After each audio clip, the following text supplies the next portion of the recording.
Hello everyone and welcome back to my channel. It is good to have you here again. So we're kicking this off as the first cookie for the month of December. So this is a Christmas themed cookie. I'm starting off with a circle cookie. I am outlining with a sky blue, more like a darker sky blue, royal icing flood consistency. I am outlining it and spreading it about, popping up any air bubbles. I will let this dry overnight so I am able to write the name that I want to write on the cookie. After I'm done with that, that's the name. So I'm going to outline that with an edible marker.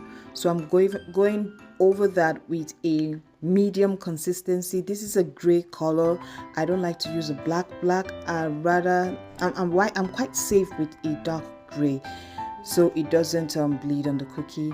So I'll be adding my royal icing transfers. If you want me to show you how I make this, put that in the comment section. I attach this to this cookie to beautify it. So this is it, simple and easy. Thank you for watching and I'll see you on my next video. Take care now. Bye.